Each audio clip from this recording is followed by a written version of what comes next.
Welcome to বন্ধুরা কর্ণ সুবর্ণ official. তোমরা এই চ্যানেলে বিভিন্ন ধরনের ভক্তিমূলক কথাবার্তা এবং তার সঙ্গে আমরা ভগবান শ্রীকৃষ্ণের যে সমস্ত গুণাবলী সেগুলো আমরা আলোচনা করব। আজকে আমরা আলোচনা করব সৎ গুণাবলী আয়ত্ত করা, অর্থাৎ সৎ গুণাবলী মানে কোনো একজন ব্যক্তি, অর্থাৎ আপনি যে আপনার নিজস্ব যে ব্যক্তিত্ব কীভাবে তৈরি করবেন সেটা সৎ গুণের মাধ্যমে, সেইটা আজকে আমরা দেখব। এবং আয়ত্ত করাই হলো প্রকৃতপক্ষ এই সকল গুণকে গ্রহণ করা। ঠিক যেমন পঞ্চভূতের গুণাবলী আয়ত্ত করেছিলেন, অর্থাৎ চন্দ্র, বিভিন্ন প্রাণী, একজন গণিকা, একজন কুমারী, তার নিজের শরীর ও অন্যান্য গ্রহণীয় বিষয়। এইরকমভাবে যদি কেউ একজন সাধুর সদ্গুণাবলী আয়ত্ত করে তাহলে সৎসঙ্গে তার ভিত্তি দৃঢ় হবে। অর্থাৎ বলা হয়েছে যেমন দত্তাত্রেয় হচ্ছে একজন মহারাজ, যিনি হচ্ছে ভারতের প্রাচীন গ্রন্থে তার উল্লেখ রয়েছে। সেখানে বলা আছে তিনি কী করেছেন, পঞ্চভূতকে গুণাবলীকে তিনি আয়ত্ত করতে পেরেছিলেন। ঠিক সেই রকমভাবে বর্তমান যে কলিযুগে কোনো ব্যক্তি যদি সদ্গুণগুলোকে নিজের আয়ত্ত করতে পারে তাহলে তার জীবনে সফল হয়ে যাবে। এবার দুই হচ্ছে জ্ঞানী ব্যক্তি, যিনি নিজের মধ্যেকার দুর্বলতাকে ক্রমাগত খুঁজে বার করেন এবং ভগবান ও তার ভক্তগণের সদ্গুণগুলো অনুভব করেন। জ্ঞানী ব্যক্তি বা সফল ব্যক্তি কাকে হবে? যদি কোনো ব্যক্তি যিনি নিজের মধ্যেকার দুর্বলতা, অর্থাৎ আমরা আমাদের নিজের মধ্যেকার দুর্বলতাগুলোকে ক্রমাগত খুঁজে বার করি এবং ভগবান ও ভক্তগণের সদ্গুণগুলি অনুভব করি, তাহলে আমরা জীবনে উন্নতি লাভ করতে পারবো। আমাদের মধ্যে দুর্বলতা, অর্থাৎ আমি নিজে আমার মধ্যে যে কোন জিনিসগুলো দুর্বল রয়েছে বা কোন জায়গায় খামতি রয়েছে, আমি সেটা আমার অন্য থেকে আমি নিজে ভালো বুঝতে পারবো। সেইটা হচ্ছে দুর্বলতা ক্রমশ খুঁজে বের করে সদ্গুণগুলো আয়ত্ত করতে হবে। ঠিক এরকমভাবে কিন্তু মহান পুরুষের সদ্গুণ যতই কেউ কায়স্থ করবে ততই তার ভক্তি ক্রমশ বৃদ্ধি পাবে। অর্থাৎ কোনো ব্যক্তি যদি সদ্গুণগুলোকে আয়ত্ত করতে পারে ততই তার জীবনের যে ভক্তি ক্রমশ বৃদ্ধি হবে। প্রকৃতপক্ষে মহান পুরুষকে যখন কেউ সম্পূর্ণরূপে মোহমুক্ত উপলব্ধি করবে তখন সে মোহমুক্ত হতে পারবে, এমনকি যদি সে বর্তমানে কুকুরের মতো লোভী হয়।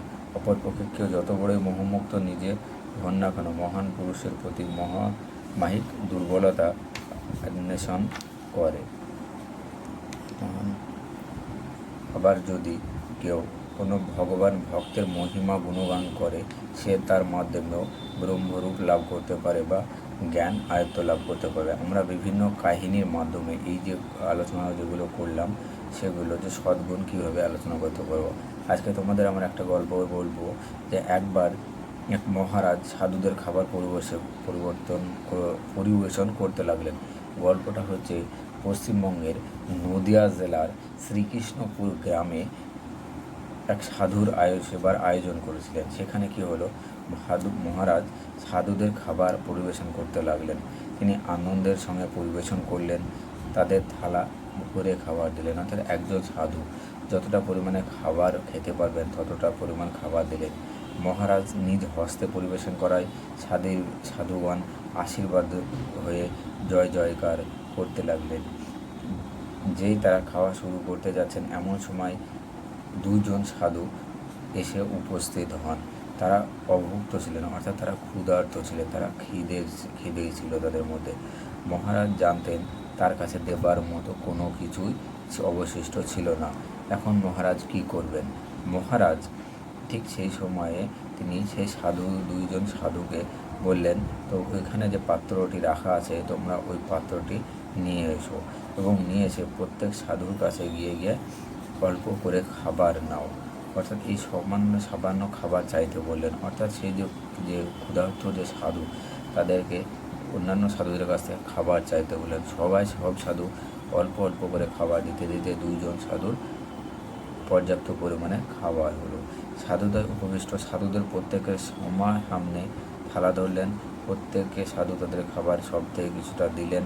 মুহূর্তের মধ্যে তাদের পাত্র পূর্ণ হয়ে উঠল এবং সকলের সঙ্গে খাওয়া শুরু করলেন।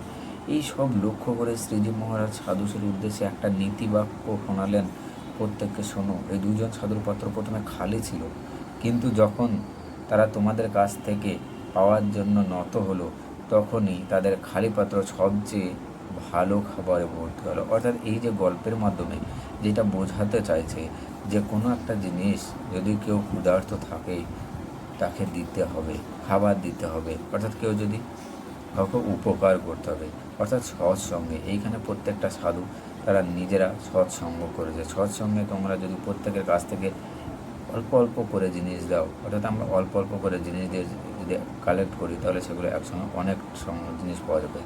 অন্যের ভালো গুণগুলো গ্রহণ করলে কোনো ব্যক্তির জীবন পবিত্র ও মহিমাময় হয়ে উঠবে।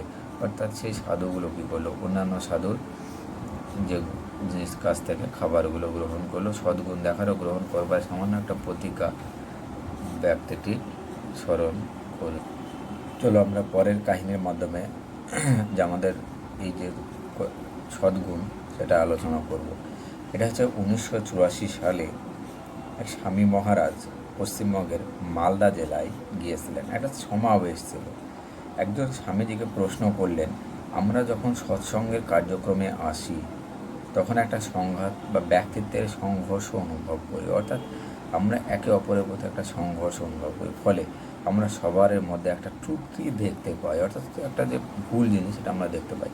আপনি আমাদের প্রত্যেকের ত্রুটি সম্পর্কে জানেন, তবু আমাদের আপনি কিভাবে দেখেন? অর্থাৎ একজন ভক্ত স্বামীজিকে প্রশ্ন করলেন, আমরা যখন সংঘর্ষে সৎসঙ্গে আসি তখন আমাদের একজন ব্যক্তির সঙ্গে আর এক ব্যক্তির মানে একটা সংঘাত তৈরি হয়, এই সংঘাতটাকে আপনি কিভাবে দেখেন? স্বামীজি স্বতঃস্ফূর্তভাবে উত্তর দিলেন, ভগবান এবং পবিত্র সাধুগণ অন্যদের দোষ দেখেন না, এবং ভগবান এবং সাধু যারা রয়েছেন বা মহারাজা রয়েছেন তারা যে অন্যান্য ব্যক্তির দোষ দেখে না, এসব দেখলে তারা অন্ধ হয়ে থাকা উচিত, এসব শুনলে বধির হয়ে থাকা উচিত, জানলে মৌন থাকা উচিত। মৌন মানে এখানে চুপ থাকা উচিত। এমনকি যারা 99টা দোষ আছে তার মধ্যেও একটা গুণ আছে, সাধু সেই একটা গুণকে ধরে রাখে যে সে একদিন পরিবর্তন হবেই, সেই গুণ দেখো। পুণ্যার্থ মহান ব্যক্তিগণ মানুষের সদ্গুণগুলোর দিকে দৃষ্টি নিবদ্ধ করি, অর্থাৎ আমাদের যে মেন লক্ষ্য সেটা হলো একটা ব্যক্তির মধ্যে 90টা খারাপ থাকলেও যে 10টা গুণ যে ভালো রয়েছে সেই 10টা গুণ 1000টা খারাপকে ভালো করে দিতে পারে। একটা সামান্য গুণকেও একটা মূল্যের 1000 গুণ বাড়িয়ে দেখা। ঠিক আছে, সদ্গুণের আর একটি খুবই সুন্দর গল্প তোমাদের সঙ্গে আমি আলোচনা করব। গল্পটি হচ্ছে পশ্চিমবঙ্গের বাঁকুড়া জেলার বিষ্ণুপুর গ্রামে বা বিষ্ণুপুর যে বর্তমান যে শহরের গল্প।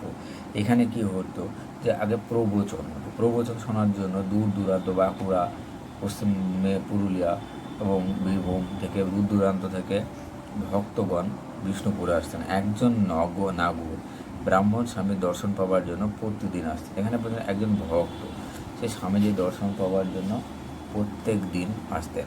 তার জীবনযাপন ছিল আরামদায়ক, তবু সুস্বাদু খাবারের প্রতি তার দুর্বলতা ছিল। অর্থাৎ সেই যে ভক্ত তার জীবন ছিল ধনী ভক্ত, আরামদায়ক, তবু তার সুস্বাদু খাবারের প্রতি ছিল তার দুর্বলতা। তিনি গরম চাপাটি পছন্দ করতেন, কখনো তার খাবার ঠান্ডা বা স্বাধীন হয়ে থাকলে তিনি অত্যন্ত ক্ষুব্ধ হয়ে যেতেন। সেই যে ভক্ত সবসময় গরম খাবার পেতেন, টাটকা খাবার পেয়ে খেতেন। যদি কোনো সময় তিনি দেখতেন যে তার খাবার স্বাধীন হয়ে যাচ্ছে তখন তিনি ক্রুদ্ধ হয়ে যেতেন। প্রত্যেক দিন তার স্ত্রী ও মাকে তার খাওয়া শেষ না হওয়া পর্যন্ত শঙ্কিত থাকতো, না একটা ভয়ে থাকতে হতো। একবার সেই ভক্ত ব্রাহ্মণ সেই স্বামীজি মহারাজকে দর্শন করতে বিষ্ণুপুরে গিয়েছিলেন। প্রবচন শেষ হওয়ার পর স্বামী সাধুদের খাবার ঘরে দুপুরের খাবার খেতে গিয়েছিলেন। প্রবচন শেষ করার পরে স্বামীজি খাবারের ঘরে গিয়েছিলেন। সেই যে ভক্ত ব্রাহ্মণ ভাবলেন, যদিও আমি একজন সাধারণ মানুষ তবু আমি সুস্বাদু খাবার খাই, মন্দিরের মহত্ব হিসেবে স্বামীজি নিশ্চয় দুপুর ও রাত্রে অত্যন্ত সুস্বাদু খাবার খান। এইভাবে ব্রাহ্মণ স্বামীকে অনুসরণ করে এমন একটি নিরাপদ দূরত্বে অপেক্ষা করতে লাগলেন যেখান থেকে দেখা যায় যে কী খাবার পরিবেশন করতে। অর্থাৎ সেই যে ভক্ত এমন জ্বালানার ফাঁক দিয়েছে, দেখছে যে কী খাবার পরিবেশন করছে সেই মহারাজকে। প্রথমে দেখতে পেলেন একজন পরিবেশনকারী এলো এবং মিলেট চূর্ণ দিয়ে তৈরি চাপাটি পরিবেশন করলো। মিলেট এক ধরনের চাপাটি মানে রুটি টাইপের খাবার পরিবেশন করলো। ভক্ত সেটাকে কিছু মিষ্টান্ন মনে করলো। তারপর দেখলেন দুধের মতো কিছু দেওয়া হলো। ব্রাহ্মণ সেটাকে দুধ মনে করলো। তিনি নিশ্চিত হলেন যে স্বামীজি সুন্দর মিষ্টান্ন একটা খাবার খাচ্ছেন। যাই হোক, স্বামীজি তখন লবণ চাইলেন। তিনি বুঝতে পারলেন যে ওটা দুধ নয়, ঘোল তার পাত্রে ঢালা হয়েছে।